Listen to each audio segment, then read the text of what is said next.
Smart Staging. Après, une fois que vous terminez le process, vous déployez en production. Mais DevOps, c'est quoi le, si tu as évoqué le DevOps, tu regardes, CI/CD, voilà. C'est quoi DevOps? Voilà. Ça va nous donner un exemple de DevOps, il va vous résumer tout. La question est non, c'est pourquoi, c'est-à-dire l'engouement, c'est-à-dire il y a beaucoup d'entreprises qui parlent d'automatisation à tous les niveaux. Vous remarquez le symbole, c'est le symbole de l'infini. Donc, on va le mettre en contexte avec ça. Ça dit dans l'agilité. Dans l'agilité, à aucun moment le manifeste agile n'a parlé de déploiement. Les équipes travaillent en silo. Ça, l'équipe de développement d'un côté, l'équipe de déploiement d'un côté. Il y a un mur entre les deux.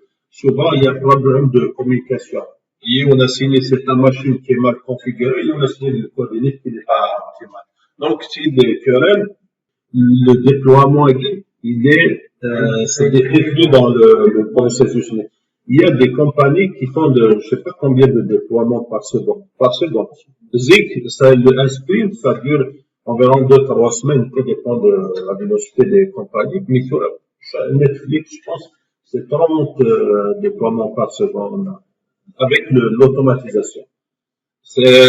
Donc, le déploiement, tu développes, tu testes, et tu déploies. C'est cyclique.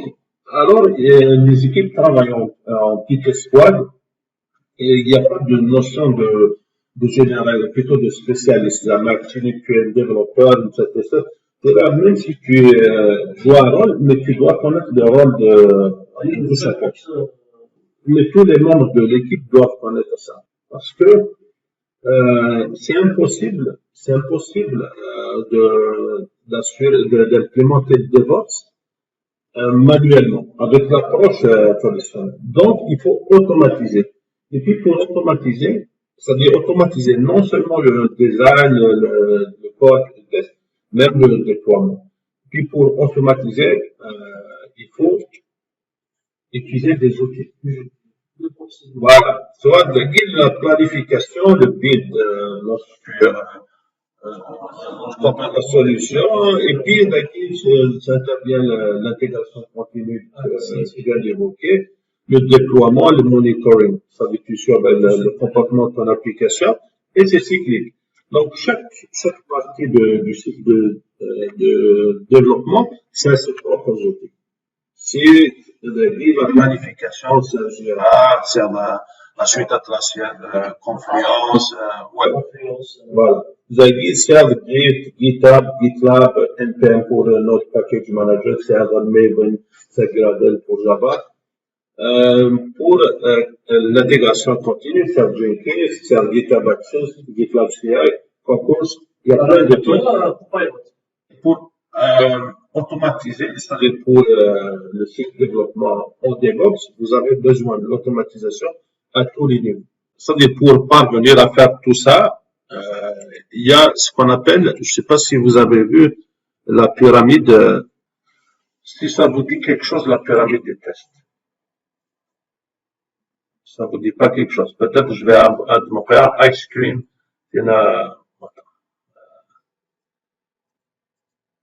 ouais, on peut, voilà, si je prends ça qui par exemple. Avant, l'approche traditionnelle, comment que les gens font? Ils recrutent une armada de testeurs, d'analystes en assurance qualité pour tester plus l'interface utilisateur. Parce que les applications, surtout les applications web, servent la vue, servent la couche logique, et servent la couche data. Et ils recrutent vraiment des centaines de testeurs pour tester le UI. Donc, ils ne mettent pas assez d'efforts pour les tests d'API et puis les tests unitaires. Ça, on l'appelle Ice Cream parce que c'est comme un corner class. C'est une approche traditionnelle. Donc, pour arriver à implémenter le DevOps, il faut organiser les tests sous forme pyramidale. C'est la communauté du DevOps qui a constaté que les tests devront s'organiser de cette manière. Pourquoi, à votre avis, c'est-à-dire sous cette forme? Est-ce que quelqu'un peut argumenter? Effectivement. Mais pour ces couches-là, pourquoi cette stratification? Peut-être ici, ça peut vous parler plus. Pourquoi cette stratification, à votre avis? Pourquoi on a organisé les tests de cette manière? Unit testing, c'est les tests unitaires. Ici, les tests d'intégration, end-to-end, ou bien les tests système. Est-ce que quelqu'un a une idée? Parce qu'en fait, les tests unitaires, c'est quoi? Se développer une classe, un objet, c'est une sorte de modèle entre-sortie, input, output, c'est des données pour la fonctionnalité que tu as développée. Et puis, tu vois, est-ce que ça fonctionne? C'est à l'unitaire, tu divises, tu développes et tu testes. Donc, ici, tu peux atteindre à 100% de couverture. Tu peux pour tes tests. Donc, ici, pour les tests unitaires, vous testez les fonctionnalités que vous développez. C'est facile à déceler des bugs à ce niveau. Alors, si vous détectez un bug ici, le coût de réparation, le coût de corriger ça est moindre. Et puis, ça ne propage pas dans toutes les couches de l'application. Là, donc, on consacre environ 70%, 70 à 90% de tests. Ça c'est pour implémenter DevOps. Pour réussir le DevOps, il faut automatiser les tests unitaires. Donc, tu as quelques exemples de framework de tests automatisés pour les tests unitaires. Si on travaille avec du Java, je ne sais pas si vous connaissez JUnit, TestNG, Mockito. Si on travaille avec Python, vous aurez PyTest. Si on travaille avec C# Unit, PHP Unit, et ainsi de suite. Après, pour les tests d'intégration, c'est lorsque vous intégrez les composantes ensemble. Vous allez voir comment ils interagissent entre eux. Souvent ici, c'est des tests d'API. Ce que vous avez probablement utilisé. Bien sûr. Si vous avez utilisé des Postman comme Postman et puis Rest Assured qui est une librairie de Java. Il y a d'autres outils pour réussir le DevOps, pour réussir ça. C'est-à-dire pour produire comme ça, il faut organiser les tests. C'est une suggestion, il faut organiser les tests dans ce sens, sous forme pyramidale. Et puis, ça reste, chaque équipe a sa propre réalité. Ça, on va rentrer dans un autre contexte, la gestion de projets informatiques. Mais si on reste juste dans les tests pour le moment, pour réussir DevOps, vous devez organiser vos tests sous cette forme-là. Après, pour le bout en bout, c'est quoi? Le bout en bout, c'est, si vous prenez une application, d'ailleurs, tout à l'heure, on va l'automatiser. Je vais prendre une application, tout à l'heure, vous allez écrire du code pour automatiser l'application. Donc, les tests end-to-end, on le consacre à peu près 5 à 10%. Pourquoi? À votre avis, pourquoi? C'est ça. Exact. Parce que si tu couvres suffisamment de tests d'agir, il te reste juste quelques tests au niveau de l'interface. Mais pourquoi on les appelle bout en bout? Voilà. Bout en bout, c'est-à-dire que tu vas tester. Tu as un exemple, si tu crées un compte. Vous créez un compte dans une application. Il ne faut pas valider uniquement la création du contenu au niveau UI de la page, un message d'authentification comme quoi le compte a été créé successivement. Ça, c'est pas suffisant. Il faut voir, par exemple, comment l'information a été acheminée vers peut-être des API qui vont communiquer avec la base de données. Et puis, vous allez tester même la table de base de données s'il y a une persistance.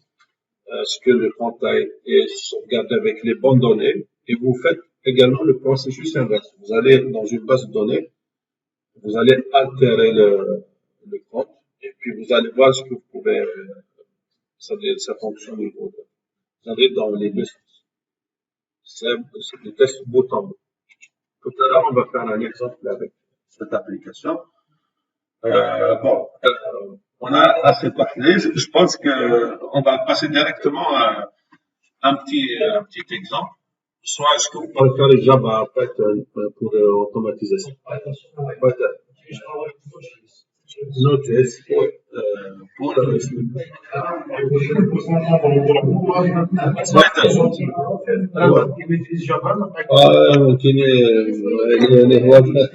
on peut faire Java, Python, qu'est-ce que vous voulez? Python. Vous voulez Java, Python, Java. Vous me laissez choisir.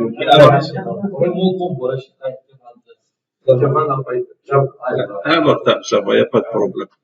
Donc, OK.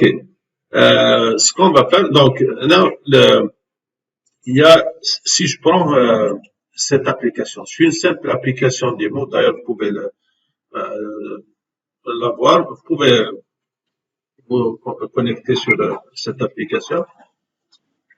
C'est Orange Démo. Orange Démo. C'est c'est une démo, mais il est en fait gratuitement. D'ailleurs, tel que les logins de guerre, admin et les passwords, c'est pour tester. C'est un exemple. Parce que quand toi,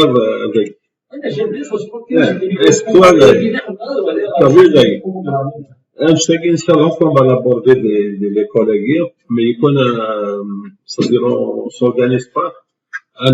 Par exemple, des Salesforce, des Node.js, mais sinon, on a des carrières, des codes, donc il faut, voilà. Une question d'ailleurs, on va commencer par les tests manuels. C'est une simple fonctionnalité login. C'est un username, password, et puis un bouton login.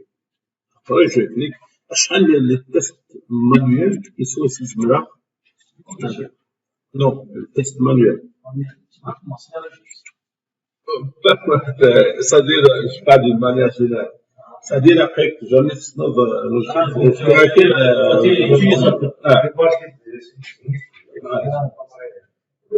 l'application à guerre, tu me la testes.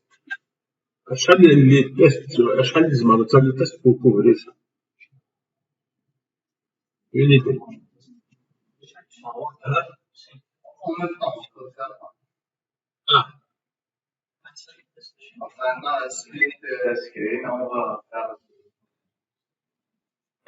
Qui dit mieux? C'est qui dit mieux? C'est une infinité. C'est infini. Non, en même temps, un test, c'est quoi? Un test, c'est un test. Quand on te dit, je suis le client, j'ai développé ça, quand on va dire, il y a dans les tests logiciels un principe, exhaustive testing is impossible. Les tests exhaustifs sont impossibles. C'est-à-dire que tu peux pas couvrir le 100% des tests. Avec un exemple. Je peux commencer déjà par tester la navigation par tabulation. Je peux tester d'amener le chemin inverse. Est-ce que ça monte? Je peux tester avec des champs vides, à cliquer sur le login. Ça, c'est un test.